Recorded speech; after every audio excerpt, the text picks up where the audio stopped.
Hello,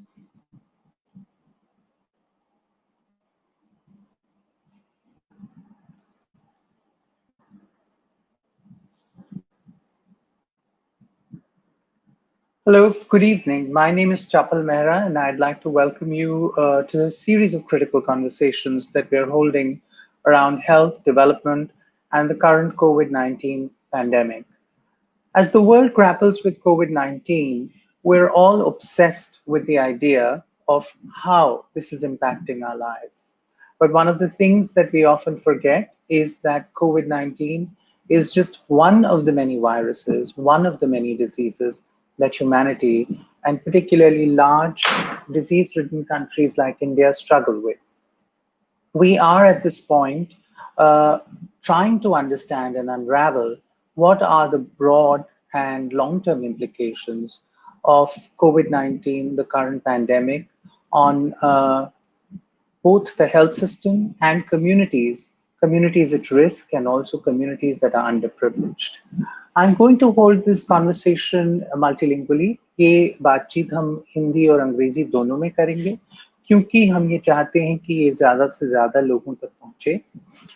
मैं चपल मेहरा हूँ, एक पब्लिक हेल्थ में काम करता हूँ और आज हम बातचीत करेंगे कोविड-19 या कोरोना वायरस से होने के कारण से हमारी जो स्वास्थ्य प्रणाली है, हमारा जो हेल्थ सिस्टम है और हमारी जो कम्युनिटीज़ हैं, जो सारे देश में ही नहीं बल्कि सारे विश्व में फैली हुई हैं, उन पे इसका क्या असर पड़ रहा है।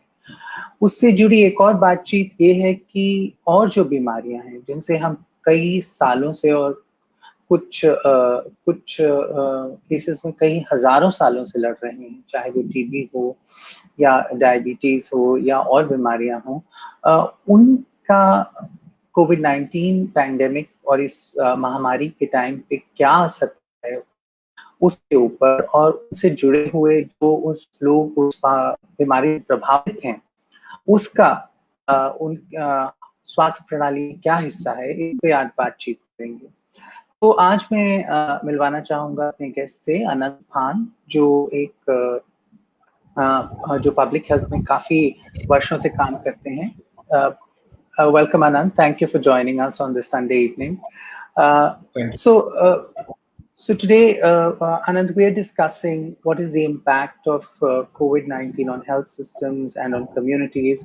We're also trying to understand how this impacts other diseases in particular.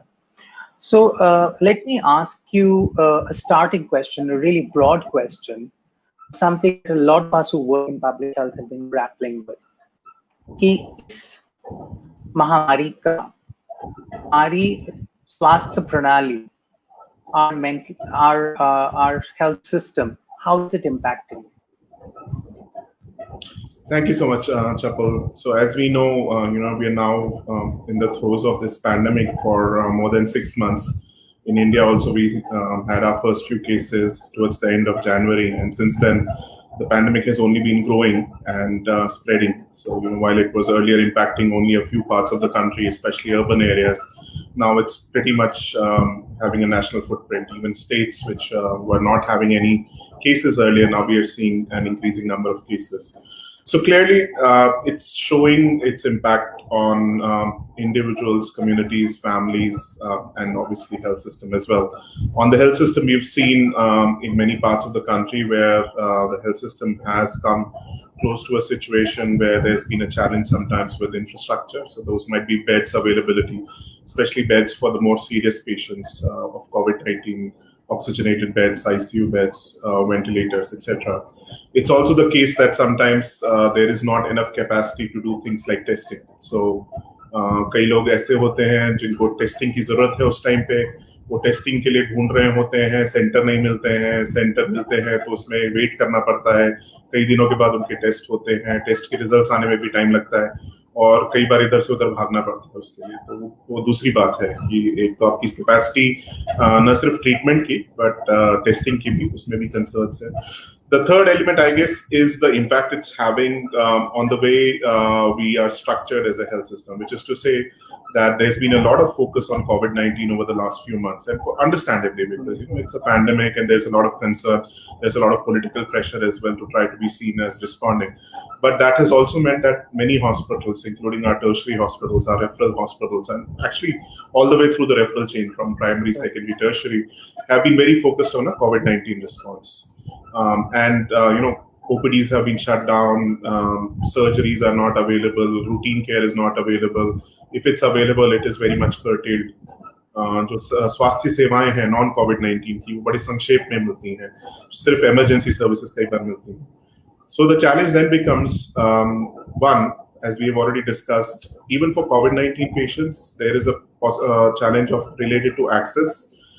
There are concerns around affordability, especially in private health facilities. There are concerns around access to information. And then, as we were discussing, also for non-COVID-19 patients, it's been a huge challenge. And a layer on top of that is the fact that you also have situations like lockdowns. So transport can be a major issue. So earlier, where you could take buses, trains, sometimes even flights, or just a local ambulance, for that matter, to get to a hospital can be very difficult to get. It's either not available, or it's extremely expensive, or there is a long waiting period. So it does impact a lot of people either trying to get COVID-19 care or non-COVID-19 care. And on the health system, what it does also in many ways, and this I've said earlier as well, is that it exposes a little bit of our dirty underbelly, which is to say that pandemics, by the very virtue of putting stress on the health system, also tell us a little bit around what are the weaknesses, what are the challenges of the health system. And we've started to see those cracks appearing in many parts of our health system, where we don't have adequate infrastructure, we don't have adequate human resources, we don't have adequate planning in advance for situations like this. And we sometimes have a lot of, unclear public health leadership, because a lot of the leadership seems to be very much driven by a law and order response and not a public health response. And that also then creates additional strain on the health system. You mentioned a lot of things. आपने बहुत सी चीजें कही. मैं उसमें से एक चीज उठाना चाहता हूँ, क्योंकि ये हमारे लिए एक खासी बड़ा मुद्दा है. क्योंकि ये बीमारी जब आई तो it was in the big cities, बड़े शहरों में थी, और जो छोटे शहरों में लोग थे वो सोच रहे थे हम इससे बचे हुए हैं, हमको नहीं पहुंचेगी. अब हम देख रहे हैं पूरे देश में ये पहुंच रही है. How do you see it unrolling? That's my number one question, because now it has traveled from the big cities right to the small cities. And number two, what will happen to the health system there? Because we know that the health system infrastructure is very, very poor. And a critical issue is transport. In a state like Rajasthan or Bihar, when you go to the rural areas, transport is virtually non-existent. तो ये लोग, और जैसे कि किसी को cancer के लिए कीमो चाहिए, किसी को डायबिटीज के लिए अपने डॉक्टर को दिखाना है, प्रॉब्लम है, किसी को और किसी बीमारी के लिए, तो उन पे क्या असर पड़ेगा इन छोटे शहरों में, छोटे गांव में, जहां पर प्रणाली बहुत ही कमजोर है. बिल्कुल चपल, आपने बिल्कुल सही बात की. जैसे कि हम जानते हैं कि जब कोविड-19 हमारे देश में पहली बार आया तो इंटरनेशनल ट्रैवल से आया, जहाँ पे हमारे मेजर एयरपोर्ट्स हैं, जो बड़ी सिटीज हैं, वहीं पे ट्रैवलर्स अपने साथ लेते हुए आए. हमें ये भी पता है कि कोविड के ज्यादातर पेशेंट्स ऐसे होते हैं जो एसिम्प्टोमेटिक होते हैं, जिनको कोई लक्षण नहीं होते हैं डिजीज के, तो फिर उनको डिटेक्ट कर पाना, अनलेस आप उनका आरटी-पीसीआर टेस्ट उसी टाइम पे करते हैं, मुश्किल होता है, क्योंकि आरटी-पीसीआर के रिजल्ट्स में भी टाइम लगता है. तो कई लोग आए सिटीज में, स्प्रेड भी हुआ हमारी सोसाइटी के उस वर्ग में जो कि ज्यादातर अपर क्लास है या फिर मिडिल क्लास है, क्योंकि उनके पास ही इतने पैसे होते हैं कि वो इंटरनेशनली ट्रैवल कर पाए. बट ऑब्वियसली एक बार वहां से स्टार्ट हुआ तो ये फैला है, सिटीज में फैला. सिटीज में फैलने के बाद अब ये रूरल एरियाज में, जैसे कि आपने बताया कि काफी स्प्रेड हो चुका है. और ये नहीं सिर्फ यही उन्हीं स्टेट्स के रूरल एरियाज में भी नहीं जा रहा है. जैसे कि हमने एक पूरा क्राइसिस देखा था इकोनॉमिक माइग्रेशन का, पिछले कई सप्ताह से इसके बारे में कई विश्लेषण भी हुए हैं, कई एनालिसिस भी हुए हैं. We saw large scale migration back from cities to rural areas to villages where people belong to, and many of these situations were across states. People were literally walking because transport was not available. So while that was a tragedy in itself, linked to that was the carrying of the infection to rural areas, and it was something I think which was predictable. Whatever you do, it was going to be difficult to stop that because of the nature of this novel coronavirus. You could have tried to blunt off the spread, but you were never going to be able to stop it. So it was supposed to be a natural phenomenon at some point of time. I guess we were all trying to hope that it would just be done in a gradual manner. It would not lead to an acute rise of infections. But I think we're now starting to see those things pan out, which is to say that rural parts of most states, smaller towns, villages, etc., have started to see cases. And this is posing its own set of unique challenges. And the reason it is posing those challenges is that historically there has been an urban-rural divide in our health system. Not to say that urban health systems are in any way perfect, but at least they have relatively been more better resourced in terms of facilities, in terms of professionals who are willing to work there, and probably access is much better. At least if you have finances available, it's available. You will have anything from a small nursing home all the way up to a tertiary medical college hospital, a government hospital, as well as private facilities. ऐसी चीजें हमारे जो ग्रामीण areas हैं वहाँ पे हमेशा नहीं होती हैं, और होती हैं तो कई बार वहाँ पे लिमिटेड वर्कफोर्स होता है, सारी सर्विसेज उपलब्ध नहीं होती हैं. तो स्ट्रगल अब ये होने वाला है कि हमें ऑलरेडी पता है कि हमारे ग्रामीण एरियाज में हेल्थ सिस्टम थोड़ा वीकर है, अंडर स्टाफ्ड है, रिसोर्सेज उसके कम हैं, वहाँ पे डिस्टेंस भी बहुत ज़्यादा हो सकती है फैसिलिटीज़ के बीच में. तो आप अगर किसी गांव में हैं और आपको लक्षण है कोविड-19 के, या आपको लगता है कि आप टेस्ट कराना चाहते हैं या किसी प्रोफेशनल से मिलना चाहते हैं, डॉक्टर से मिलना चाहते हैं, तो आपको बहुत टाइम लगता है किसी एक फैसिलिटी में पहुंचने में. और अगर उस फैसिलिटी में जाते हैं तो कई बार ये गारंटी नहीं होती है कि वहाँ पे कोई अवेलेबल होगा, और अगर अवेलेबल होगा उनके पास टेस्ट किट्स हैं कि नहीं, और टेस्ट किट्स हैं तो वो टेस्ट किट्स आपका सैंपल लेने के बाद वो प्रोसेसिंग के लिए कितना दूर उनको भेजना पड़ेगा. उसके बाद अगर आपकी तबीयत बिगड़ गई है तो वो खुद मैनेज कर पाएंगे कि नहीं कर पाएंगे, कि उनको आपको रेफर करना है, और अगर रेफर करते हैं तो कितना दूर रेफर करना है, रेफर करने के लिए उनके पास transport modalities है कि नहीं, ambulance है कि नहीं. And that's where the real struggle is, that it just is telling us a problem which we already knew. It's not new in any case, because we knew these were challenges which people were facing with chronic disease, with other sorts of infectious diseases, with just even sometimes complicated pregnancy care. Things which we should have been able to handle in many of our facilities, even in rural areas. It just shows us that there is a problem with our referral pyramid, and that there's been sometimes an overt focus on tertiary care at the cost of maybe primary and secondary care. So, then maybe delving into the second part of your question, which is to say, what does this mean for patients who are trying to access care? There are people from many parts of East India who go all the way to South to CMC Vellore. There are many patients of cancer who travel to Tata Memorial in Mumbai, even though they are, now fortunately there are more there's another Tata Memorial which has come up in Eastern India.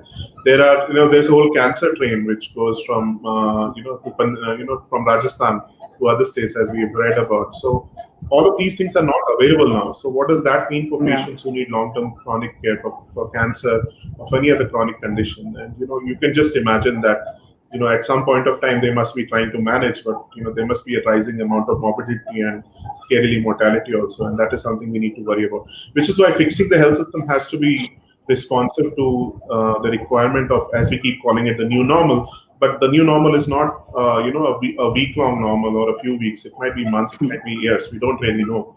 And so really the investment needs to be more long-term in nature. कई बार ये देखते हैं हम कि government का response ये होता है कि चलिए भाई 3 महीने के लिए नर्स हम हायर कर लेते हैं, या 3 महीने के लिए डॉक्टरों को ले लेते हैं और उनको सिटीज में हम पोस्ट कर देंगे, एपिडेमियोलॉजिस्ट की पोस्ट निकालेंगे 6 महीने के लिए.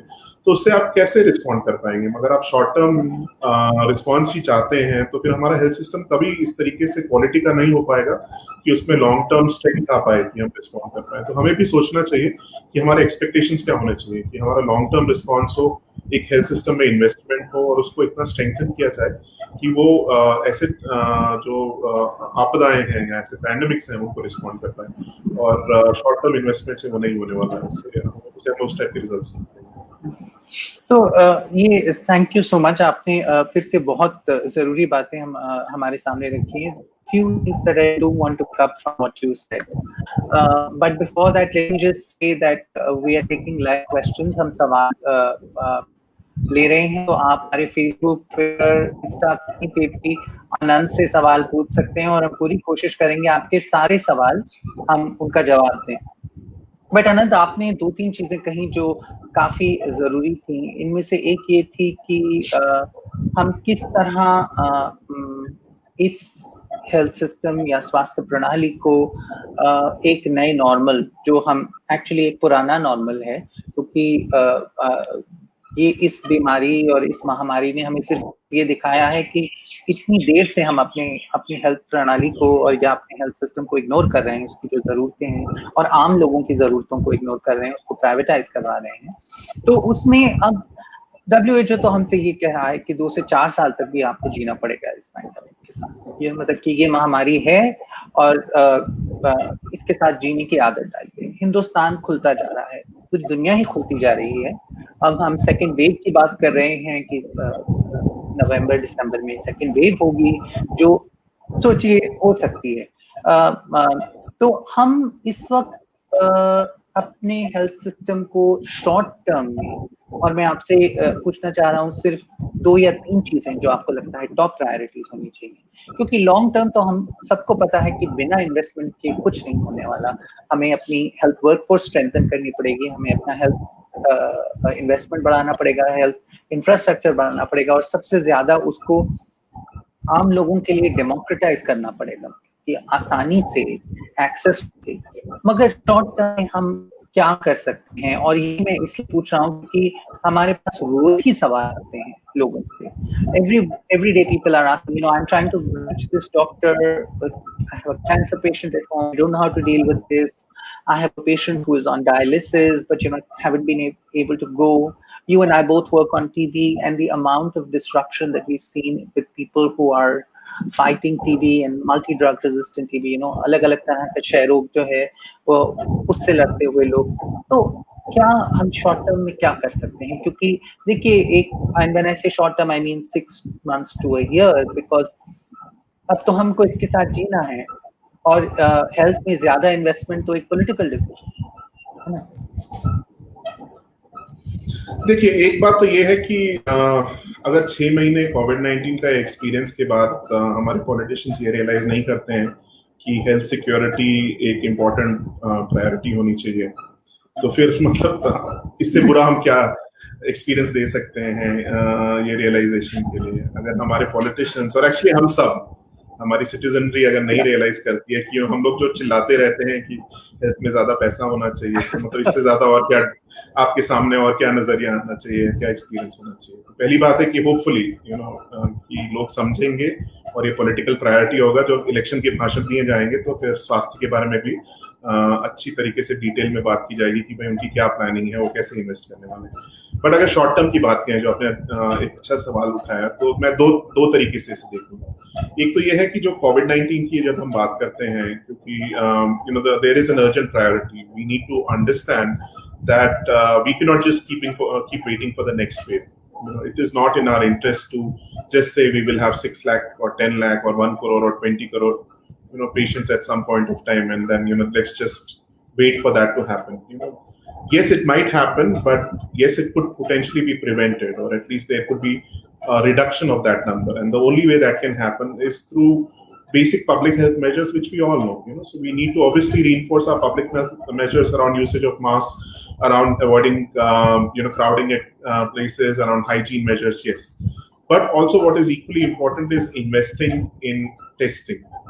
We have done much better on testing than a few months ago, but still testing is not as widely accessible as it should be. So my sense is that if I need a test and there is a way of validating it through a health professional, then I should be able to get a test ideally the same day or maximum the next day, and should also get that test result quickly enough for 2 reasons. One, for me to know whether I'm infected or not, and for the health system or the public health authorities to be able to act on it. And once that result is available and if I'm infected, then the contact tracing infrastructure should be there to be able to identify all those individuals who might have been exposed to an infection through me and getting them tested. So testing, isolating those who are positive, contact tracing immediately those based on this information, and finally ensuring that we have some degree of preparation in our health system infrastructure for a surge capacity. So, we've started to see surges in cases in many urban parts of India. But these kinds of surges might also happen in other parts of India, smaller towns, tier 2 cities, maybe even rural areas. So what is our planning for that, and how are we going to ensure that there is some degree of preparation? Because you cannot keep sending patients to urban areas every time there is a surge, because the urban areas themselves might be coping with an increasing number of cases and they might not have the capacity to respond. तो ये तीन चीजें बहुत important है. कई बार ये कहा जाता है कि भाई अगर हमारा एक स्टेज आ गया तो शायद कॉन्टैक्ट ट्रेसिंग इतना इंपॉर्टेंट नहीं होगा जब कम्युनिटी में बहुत स्प्रेड हो गया है. वो बात सही है, बट इसका मतलब ये नहीं है कि कॉन्टैक्ट ट्रेसिंग का इंपॉर्टेंस चला जाएगा. तो एक तरीके से अगर हमारा कॉन्टैक्ट ट्रेसिंग का वर्कफोर्स है वो बढ़ा दिया जाए शॉर्ट टर्म में, और ये एक्चुअली इसके लॉन्ग टर्म बेनिफिट्स भी हैं. अगर हम कॉन्टैक्ट ट्रेसिंग, हमारी सर्वेलेंस, हमारी आउटब्रेक रिस्पॉन्स, इस पर थोड़ा ध्यान दें तो वो इम्पोर्टेंट होगा. बट कई बार क्या होता है कि स्वास्थ्य प्रणाली इसको करने के लिए बेसिकली ये करती है कि वो जो एग्जिस्टिंग वर्कफोर्स है, आपकी आशाज हैं, एएनएम्स हैं, आंगनवाड़ी वर्कर्स हैं, टीचर्स हैं, स्कूल बंद है तो टीचर्स को लगा दो इस काम पे, उनको इस काम के लिए लगा देंगे. बट उसका एक प्रॉब्लम इंपॉर्टेंट ये है कि जो बाकी स्वास्थ्य सेवाएं हैं जो उनपे डिपेंडेंट हैं, जो हमारी आशाज हैं, मैटरनल एंड चाइल्ड हेल्थ पे काम करती हैं, आउटरीच इम्यूनाइजेशन में हेल्प करती हैं एएनएम्स के साथ में, वो चीजें फिर ठप हो जाती हैं या फिर बहुत ही लिमिटेड मिलती हैं. राइट. सो अभी हमारी जो जैसे इम्यूनाइजेशन है कई स्टेट्स में सिर्फ फैसिलिटीज पे मिल रही है. आउटरीच इम्यूनाइजेशन जो रूटीन इम्यूनाइजेशन है वो बहुत ही कर्टेल हो चुकी है, तो हम वो नहीं चाहेंगे. We wouldn't want that. And similarly, what we also need to ensure is, while we are focusing on COVID-19 for good reason, because we don't want it to lead to a collapse of the health system or an implosion of the health system of any kind, we also need to ensure that patients who are non-COVID-19 in nature, who require any form of quality care, have access. It might not be, available at 100%, but then a 10% or a 15% is not going to do at all as well, right? Because that 10, 15, that 100%, the earlier 100%, as we were discussing earlier, was also really not that high quality in terms of access, affordability, all the elements that we talk about. So in that case, you also need to ensure that slowly we get our health system to be ready to offer both forms of care. And that is the role of innovation, whether you're using fever clinics, triad systems, ensuring that there are sections of the larger hospitals which are for non-COVID-19 and separated out from the COVID-19 sections to the extent possible to try to prevent spread of infection. But then you have to start working at some point of time. We cannot keep waiting for COVID-19 to abate or end, because as we were saying earlier, as we've been discussing earlier, it might take a long time. It might take a few months, it might take more than a year, it might take years. So we cannot keep waiting for that to happen for us to resume services, the important services, routine OPD services, routine surgeries, etc. So we have to then start having standard operating procedures. How do you start these services? In what way do you protect both the patients as well as the providers in a way that we're not unnecessarily leading to a spread of infection by not being cautious? But we also have to start talking about how are we going to provide those services and learn from other international experiences of how they've done it in our country, how are some states doing it, and try to wrap it up. If we don't do that, then we see a lot of downstream effects. Already, I think people are logging data on the fact of this lack of services being available having impact on tuberculosis. जैसे आपने बताया, अब monsoon का season है तो malaria है, vector borne diseases हैं, dengue, chikungunya, एन्केफेलाइटिस है, कॉलरा के केसेस हो सकते हैं क्योंकि हमारा प्रिवेंशन इतना, लेप्टोस्पायरोसिस के केसेस हो सकते हैं. बहुत ही चीजें जो स्केरी है, क्योंकि अगर हमारा पब्लिक हेल्थ प्रणाली जो है वो सिर्फ कोविड-19 पे फोकस करेगा तो जो प्रिवेंशन का उनका काम रहता है मानसून से पहले या मानसून के बाद में, वो अगर उन्होंने उस पर ठीक से काम नहीं किया तो ये सारे डिजीजेस बढ़ सकते हैं. तो फिर हम एक ही पैंडेमिक नहीं, मल्टीपल एपिडेमिक्स को फेस कर रहे होंगे एक टाइम पे. और अगर हम कोविड-19 को ही पूरी तरीके से रिस्पॉन्ड नहीं कर पा रहे हैं अच्छे से, तो आप इमेजिन करिए कि इतनी सारी चीजें एक साथ हमारे सर में आएंगी तो हमारा क्या हाल हो सकता है. और ये इससे जुड़ी हुई बात एक ये भी है कि हमें एक सवाल आया है कि कौन सी 3 बीमारियां हैं या 4 बीमारियां हैं जो आपको लगता है सबसे बुरी इफेक्ट होंगी इससे, क्योंकि ये एक बहुत ही हाइपोथेटिकल तरह की सिचुएशन है, क्योंकि कोई ये नहीं कह सकता कि कहाँ पर कौन सी बीमारी की कैसे सर्ज हो जाएगी। अब हम टीबी की बात करें तो हमें नहीं पता ट्रांसमिशन क्या हो रहा है, क्योंकि डायग्नोसिस तो ठप पड़ा है महीनों से, और या हम HIV के बारे में कुछ नहीं कह पा रहे हैं ना, और डेंगू, मलेरिया, चिकनगुनिया जैसी बीमारियां जो हैं जो अभी हो रही हैं। तो और अब जैसे कि इकोनॉमिक इंस्टेबिलिटी और इनसिक्योरिटी बढ़ रही है, जैसे हम जानते हैं लोगों की नौकरियां नहीं रही हैं, बड़े शहरों से छोटे शहरों जाना पड़ रहा है, तो इम्यूनिटी गिर रही है। तो अब कौन सी 3 बीमारियां हैं जिसमें ये सबसे ज्यादा इम्पैक्ट दिख जा रहा है, और हमको जल्दी इस पे एक्ट करना है। एक्ट तो हर चीज पे करना है, जैसे आपने कहा, तो कई एपिडेमिक्स हो जाएंगे। तो what should we be prioritizing? Sure. So I'd like to maybe preface any response I give to that by saying that we need to be careful whenever we make choices like that, because those are sometimes you might make a choice on using various criteria. You might use numbers as a criteria. You might use the impact of that on the DALYs or QALYs, which are economic ways of evaluation, etc.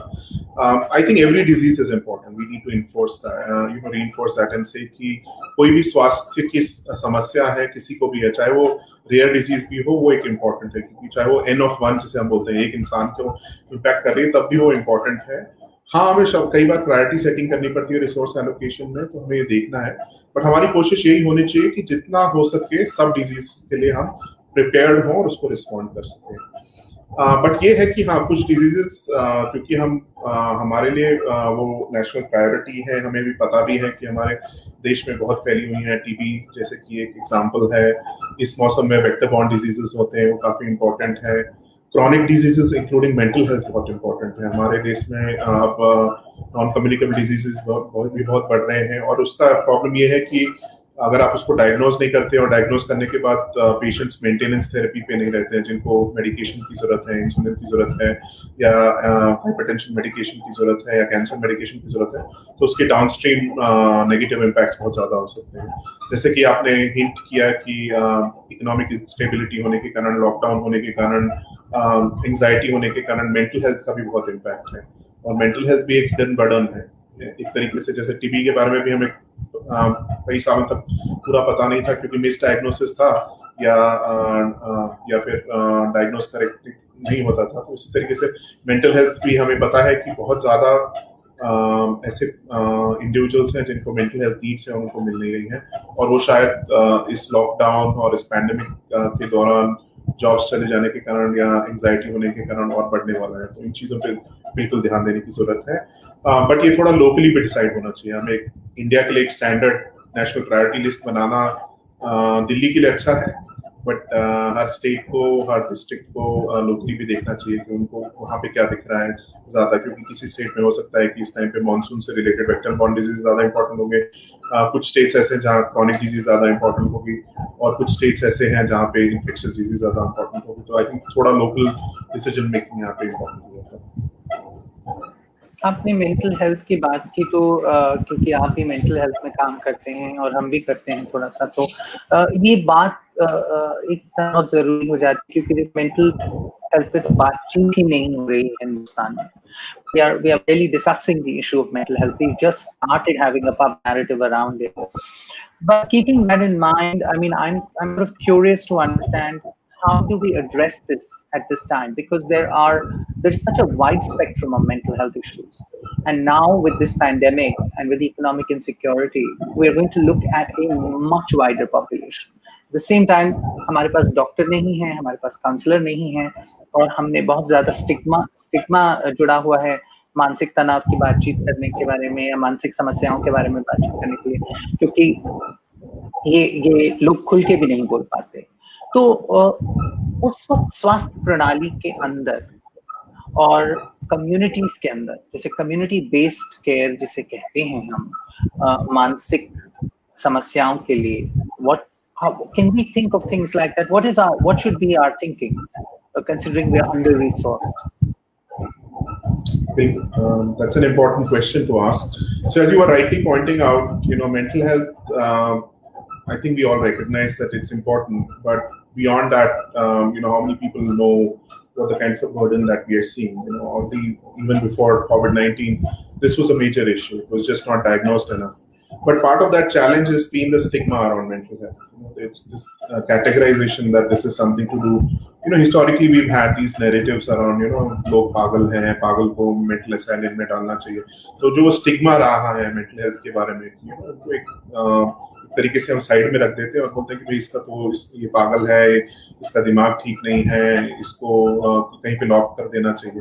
तो हमने उसे treat ही mental health को बड़े धिक्कार से किया है. और ये स्टिग्मेटाइजेशन जो हमने कई बार HIV में देखी है, टीबी में देखी है, कई इन्फेक्शियस डिजीज में देखी है, वैसे ही मेंटल हेल्थ में देखा है.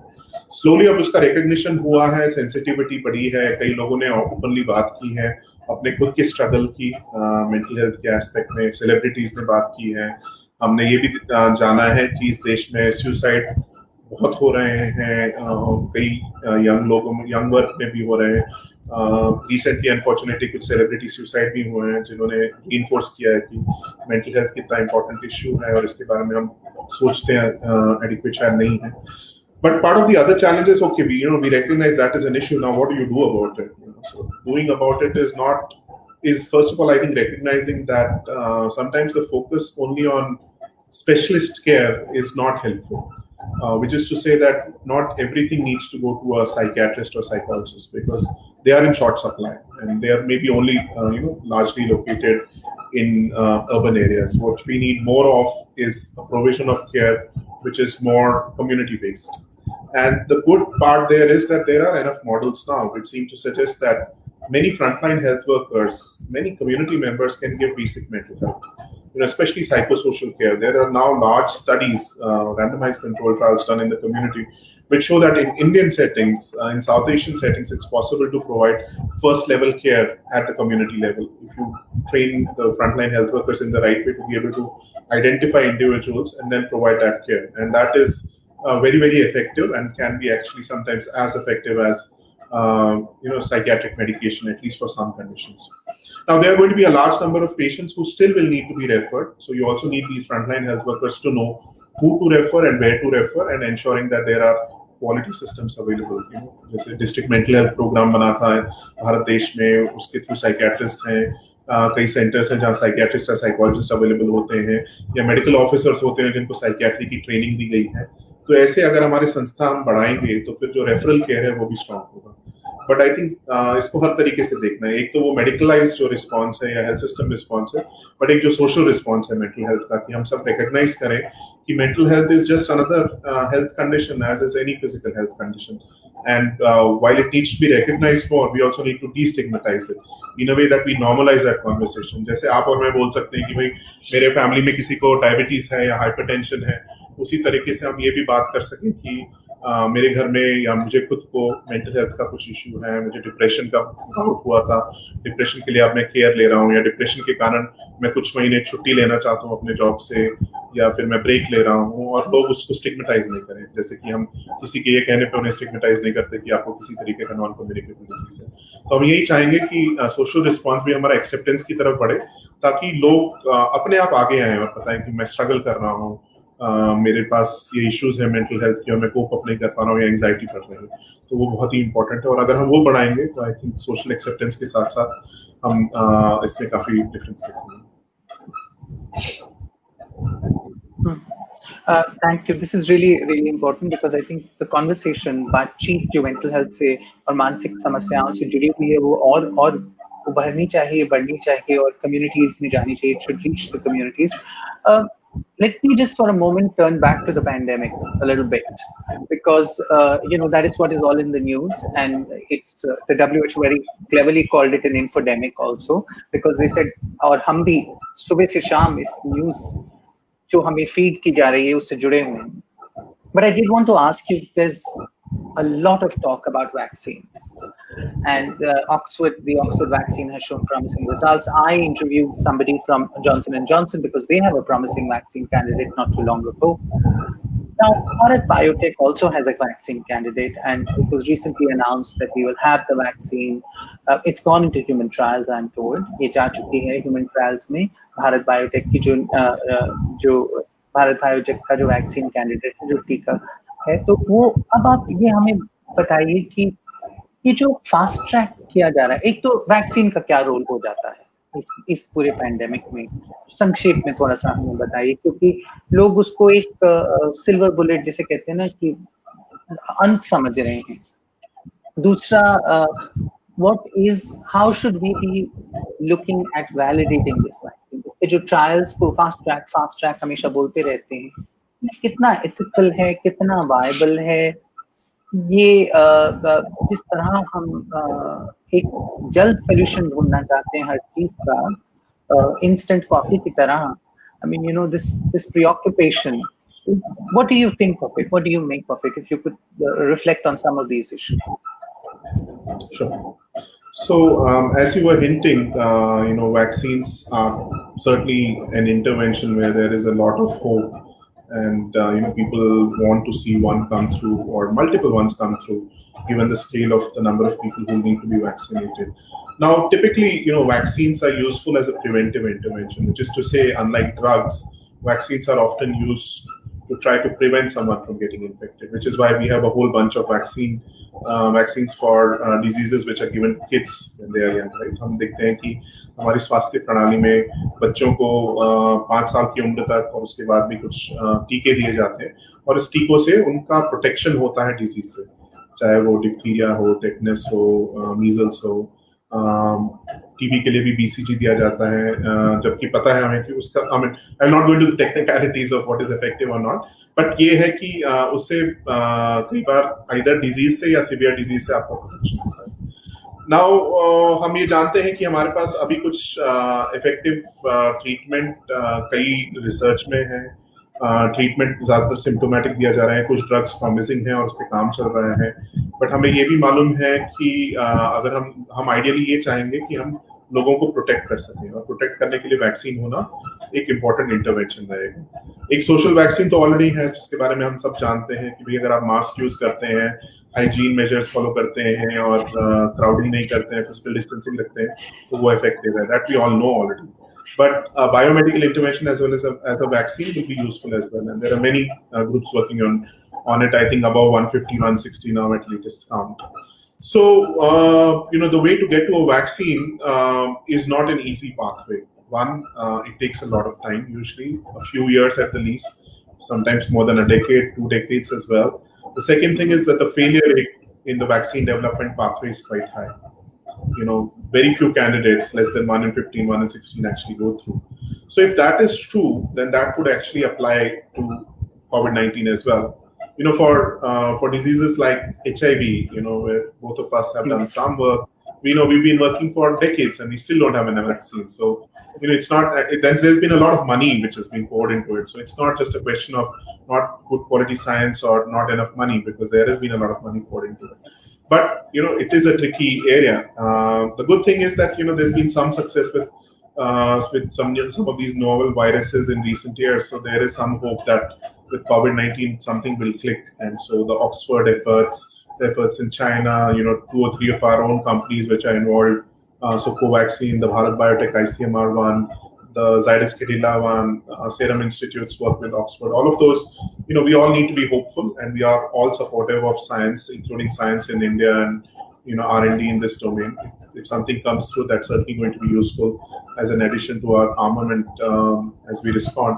But, we need to be careful about how we structure our studies. So part of the challenge has been there is so much expectation from a vaccine that people want everything to happen instantly, like instant coffee जैसे आप बता रहे थे।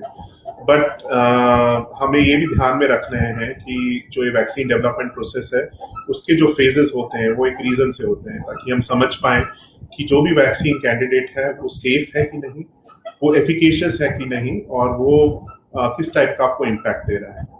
क्योंकि हम ये देखना चाहेंगे कि पहली बात भाई, अगर आप किसी को टीका देते हैं तो उसका कोई एडवर्स इवेंट तो नहीं है, उसके कारण कुछ प्रॉब्लम तो नहीं होती है, तो वो सेफ्टी बताती है, सेफ्टी लेवल्स में जो हम देखते हैं। फिर हम ये देखना चाहते हैं कि आप किसी को वैक्सीन देते हैं तो उसमें इम्यून रिस्पॉन्स होता है, एक प्रोटेक्टिव रिस्पॉन्स होता है कि नहीं। जब अगर टीका देते हैं तो एंटीबॉडीज बन रही हैं जो कि आपको प्रोटेक्ट करेंगी आगे इन्फेक्शन से, तो कितनी बन रही हैं, किस टाइप की बन रही हैं, वो आप देखना चाहेंगे। उतनी बन रही हैं तो फिर आप देखेंगे कि हाँ, ये होपफुली हमें आगे बचा सकता है इन्फेक्शन से, तो आप तीसरे लेवल के ट्रायल में जाएंगे, जो कि एफिकेसी ट्रायल होता है, जहाँ आप कई लोगों को लिटरली हंड्रेड्स या थाउजेंड्स में देते हैं और देखते हैं कि भाई अगर वो एक्सपोज होंगे इन्फेक्शन से तो वो बच पाएंगे कि नहीं, अगर आप क्लिनिकल ट्रायल रन करते हैं।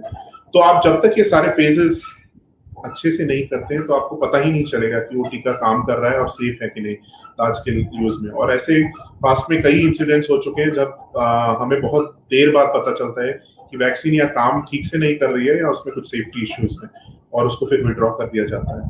तो अगर हम रेस करते हैं और रेस में हम कुछ कॉर्नर्स कट करते हैं, we cut corners and these are corners which are important, then we might reach a stage where we might get a vaccine, but none of us will be confident if it is either safe or efficacious, or what kind of an impact it will have when we give it at scale to a large population. So yes, we can try to expedite to the extent possible and try to minimize, any unnecessary delays. But there are going to be certain important parts of a science development which we cannot avoid, and I think we should not push our scientists and our research teams to do that, because that could hugely backfire on us, and we would not want that. Because we also, for many reasons, one is that it would be a wasted effort if that vaccine then is not found not to be useful. But more importantly, perhaps it could also lead to a loss of trust in science, and it could contribute to the anti-vaccine sentiment, and that is something we are already worried about. There is vaccine hesitancy in many parts of the world, and in pockets in India as well. And a factor like that could actually enhance that, and that would impact not just COVID-19 but vaccines for many other conditions. So I think it's in our best interest and in the interest of science to do things properly. Yes, let's hope that this happens at a faster pace than we've seen in the past, but then we have to ensure that it is not at the cost of quality, safety, and efficacy. Thank you for saying that. You mentioned the social vaccine, and I do want to take a little bit of your time on that, just very briefly, because we are getting a lot of queries around some of the questions that we brought up. One is that just like there is an anti-vaccine lobby, which we all grapple with, because there are people who believe that vaccines are not efficacious and unnecessary and all that. There is also now a growing anti-mask lobby, and which people say I'm choking and I'm this and I'm that, and which may be genuine sentiments, but हम ये बात समझें कि are we doing enough communication? क्या हमारी communication? क्योंकि जब WHO कहता है ये पैंडेमिक है और इन्फोडेमिक है, तो भारत और उसके जैसे देशों में जो कम्युनिकेशन होनी चाहिए, क्या हम ठीक से कर रहे हैं, लोगों को समझा रहे हैं? क्योंकि बहुत से लोगों को ये भी लगता है कि हमारी कम्युनिकेशन बहुत जल्दी बदलती है, बहुत जल्दी ढीली पड़ जाती है। लोगों को ऐसा लगता है कि अब खुल गया है तो अब मास्क की भी जरूरत नहीं है। तो ये part of public health promotion and public health practice is promotion, basically, and convincing people to actually participate in their own public health and in their health and the health of other people. खुद को सजग बनाएं कि आप अपनी स्वास्थ्य को और दूसरों के स्वास्थ्य को ध्यान रख के ये पब्लिक हेल्थ प्रैक्टिस करें। ये हम क्या कर पा रहे हैं ठीक से? Are we doing enough around that? So I don't think we are. The short answer is no, and I totally agree with you. I think there is a huge importance to good quality health communication and community engagement and public engagement, and it's as important as any other intervention. And having a clear communication line, having a uniformity of messaging, ensuring that they also use the right modalities for that, the right routes for that is extremely important. So in some states we've seen perhaps a better way of doing that. Kerala has a very good model where they work with local community leadership all the way to state level leadership.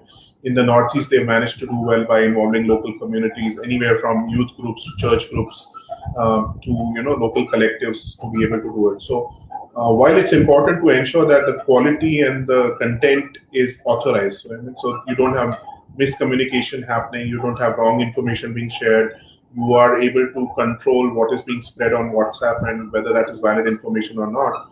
you also need to reinforce the important parts. So जैसे कि आपने कहा mask के बारे में कई धारणाएं गलत हो सकती हैं कि भाई इसकी जरूरत नहीं है या क्यों लगाएं या हमें घुटन होती है, तो उन चीजों को रिस्पॉन्ड करने की जरूरत है, बट ये भी रीइंफोर्स करने की जरूरत है कि अगर हम मास्क नहीं लगाते हैं तो हम अपने स्वास्थ्य, हमारे जो घर के सदस्य हैं उनके स्वास्थ्य और बाहर जो कम्युनिटी है उनके स्वास्थ्य पे कितना उसका नेगेटिव रैमिफिकेशन होना चाहिए। तो उसको करने का एक ही तरीका है कि एक तो आप मैसेजिंग करें, बट मैसेजिंग के साथ साथ डेमोन्स्ट्रेटेड लीडरशिप भी हो। हम कई बार देखते हैं कि हमारे जो पॉलिटिशियंस हैं वो बोलते तो एक चीज है और खुद मास्क नहीं लगाएंगे या फिर फिजिकल डिस्टेंसिंग फॉलो नहीं करेंगे, तो वो पुअर रोल मॉडल्स हो जाते हैं ना। वो मैंने 2-3 दिन पहले एक पिक्चर भी शेयर की थी अपने सोशल मीडिया पे, जहाँ की हमारे एक पॉलिटिशियन है जो कि लॉकडाउन का एक्सटेंशन अनाउंस कर रहे थे, उनके चारों तरफ 10-12 लोग थे जो उनके साथ बहुत बिल्कुल सट के खड़े हुए थे और ना किसी ने मास्क पहना था और साथ में फिजिकल डिस्टेंसिंग भी नहीं थे, और वो बोल रहे थे कि देखिए भाई केस बढ़ रहे हैं इसलिए हम लॉकडाउन बढ़ाने वाले हैं। तो आप क्या मैसेज दे रहे हैं कि भाई एक तरीके से आप एक्सपेक्ट कर रहे हैं कि सब फॉलो करें और आप खुद नहीं कर रहे हैं, तो फिर वो रोल मॉडलिंग नहीं हो पाएगी। तो हमें सबको ये भी देखना है कि हम सिर्फ इंस्ट्रक्शनल मैसेजिंग नहीं करें, हम थोड़ा उसका खुद भी रोल मॉडलिंग करें ताकि लोग समझे कि इसका इम्पोर्टेंस क्यों है और ये सबको इम्पैक्ट करता है। आप बहुत बड़े से बड़े पॉलिटिशियन, कॉर्पोरेट चीफ मिनिस्टर, यहाँ तक कि कैबिनेट मिनिस्टर हो सकते हैं, बट आपको भी कोविड-19 हो सकता है। आप इंडस्ट्रियलिस्ट हो सकते हैं, आपको भी कोविड-19 हो सकता है।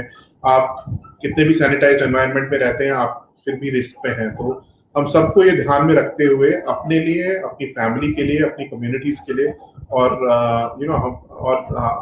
एज ए ह्यूमन रेस हमारे खुद के सर्वाइवल के लिए इन अ वे कि हम अपने आप को बचा पाएं और जो हेल्थ सिस्टम पे इम्पैक्ट देख रहे हैं उसको हम मिनिमाइज कर सकें, उसके लिए हमें इन चीज़ों को फॉलो करना है। तो I think the responsibility is also all of us as individuals in the kind of information we imbibe and share on through social media, in talking to other people and trying to convince them, but also especially for those who are in role modeling capacity, for them to take the onus of also ensuring that they share the right information, that there is no confusion on messaging, and that they also demonstrate behavior which people can then emulate hopefully and learn that that is the right way to do things. Yeah, no, I totally agree with you on those fronts. I just want to bring up two questions that we received. One is actually saying, and I know you're not treating COVID patients, but this is a perennial question. हमसे हर जना पूछता है, कोई 4 चीजें बताइए.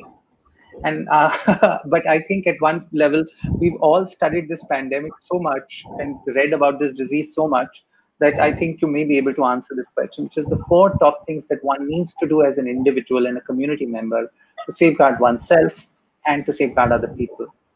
So, and the other question is actually that there is a delay in COVID in diagnosis of diseases. How do we counter that? That is being asked by Vashita, and how do we counter that in the health system? So two questions. One is about individual care, अपने आप को कैसे बचाएं. The second is about ये जो diagnosis नहीं हो पा रहा है उसमें उसको कैसे रोकें, उसको कैसे ठीक करें. True. Okay, good. So maybe let's start with the second question first. So diagnostics, we know that there is a gold standard, that's the RT-PCR test, and that's probably the most reliable to know whether you have infection or not. So if you feel that you have any of the symptoms that we've already talked about or are available through verified sources, you can look up the ministry website, you can look up the ICMR website. If you have a certain set of symptoms and they have persisted for a while, then it's ideal that you should go ahead and get tested at a center where you'll be able to find out if you are infected or not after meeting a health professional. I don't think it's a good idea for you to go directly to get tested. It's always better to speak to a health professional. And then once that validation is there, you go ahead and get tested. And recognize that if you are tested negative, doesn't mean that you should have any false sense of bravado or protection. We are all susceptible. Just because you're not infected now doesn't mean 7 days down the line you will not be, right? But if you are infected as well, there is no reason to lose heart. Fortunately, COVID-19 impacts most individuals in a very mild manner. So you just need to isolate yourself, go out and access health services if needed, if you're starting to see some serious symptoms. come up, or if you're having trouble breathing, or there are any associated complications. So for most of us, it will be a mild illness and something that we just need to, in the same way that we deal with most viral illnesses, we just need to wait for couple of weeks for that recovery to happen. And in that duration, we just need to ensure that we minimize contact with other individuals, both in our, especially in our family, to try to prevent the spread of infection. So if you can shelter in, then that's the best way to do that. The second part, which was probably your first question, is what are the top 4 things you can do? Well, there are standard public health measures which we know are effective. We don't know if a vaccine candidate out there works or not. We don't know if many of the drugs which are being touted work or not. We're still having clinical studies, but we certainly know that certain public health measures work, and they are pretty simple. Usage of masks, especially in outdoor settings. Hygiene, so washing your hands or using a sanitizer if you don't have access to soap and clean water. Physical distancing to the extent possible, avoiding crowded places. These 3, I think, are top area, 3 things that anyone can do and everyone should do to the extent possible. The 4th thing being actually, tackling the infodemic, both at the local, your individual level, but also within your community, because I think that is another source of not just incorrect information, but potentially harm. People being told that by eating a certain combination of products, they'll be fine, or that they can prevent the spread of infection, and that not being based in any scientific proof is something which is unfortunate, but we're seeing a lot of that. So understand that you need to be updated, and you also have a responsibility to not share incorrect information. And if you do these 3 or 4 things right, you will minimize the chances that either you or people in your circle will potentially be infected. But it's not foolproof, which is why, again, if the worst case scenario start seeing symptoms, as many people have seen, even after trying to stay at home and not go out or minimize their exposure to the outside world beyond their home, then it's okay and not something to be worried about. Don't wait for symptoms to go too southward, which is to say, get too severe, because that is part of the problem of what we are seeing today. A lot of people only report to health facilities when they are having severe symptoms, and at that point of time, sometimes it's difficult to be able to intervene because of delays in accessing testing or accessing care. At that point of time, individuals have often deteriorated very fast. That's one of the problems with COVID-19, that things can become worse very quickly once things become more serious. So it's important to go early, but don't get scared, and also spread the right information. And hopefully, I think that's a responsibility all of us can take in our own families, communities, to try to make things better. I mean, thank you so much, because I think these are very practical measures, and these are things that any individual, कोई भी इंसान अपने जीवन में इस वक्त में शामिल कर सकता है. एक सवाल जो हमारे पास आया है वो न्यूट्रिशन के आसपास है, मगर I want to expand it a little, उसको थोड़ा सा बढ़ा के बात करते हैं. एक तो होता है इंडिविजुअलाइज्ड न्यूट्रिशन, और वो सवाल हम पिछले अपने प्रोग्राम्स में भी एड्रेस कर चुके हैं, जिसमें डॉक्टर्स ने कहा है कि good food, healthy food is more important then any particular kind of nutrition. But there are 2 things here, and we are very short on time, so I'll ask you. One is the impact of insufficient nutrition on other diseases that we are witnessing, with loss of jobs, economic slowdown, and of course the COVID-19 pandemic, because दुनिया भर में दुकानें बंद हो रही हैं, businesses बंद हो रहे हैं, रेस्टोरेंट्स बंद हो रहे हैं, उससे बहुत छोटे छोटे उद्योग हैं इनफॉर्मल सेक्टर में जो बिल्कुल जैसे कि ना बंद होने के आसपास हैं. तो उस टाइम पे न्यूट्रिशन का जो क्राइसिस हम सोच रहे हैं उसके बारे में तो अभी तो हम सोच ही रहे हैं एक तरह से, मगर वो तो अनफोल्ड हो रहा है. It is happening right now in the heartlands of India, right? The nutritional crisis is unfolding. What will be the long term impact of it, अगर आप संक्षेप में बताएं. एंड दूसरा about this misinformation, I would say to some extent, which goes on about ye kha lo wo kha lo to bach jaoge. What do we how do we address that? These 2 things, if you could touch on very briefly. Sure. So I think eating good food, balanced food, is always it's an ideal situation for any individual. It helps you remain healthy, your immune system as well. So I mean, there's no doubt about that, but there's nothing special about any kind of food which is specific to COVID-19. So I think that's the first thing out. कुछ भी ऐसा चीज हमें अभी तक पता नहीं है जिसको खाने से आप अगर COVID-19 या तो आपको नहीं होगा, या अगर आप COVID-19 है तो आप जल्दी रिकवर कर जाएंगे. हाँ, अच्छा खाना खाइए तो आपकी सेहत भी अच्छी रहेगी और आपका इम्यूनिटी भी अच्छा रहेगा, बट उससे आप बचने वाले नहीं है, ऐसी कोई चीज नहीं होने वाली.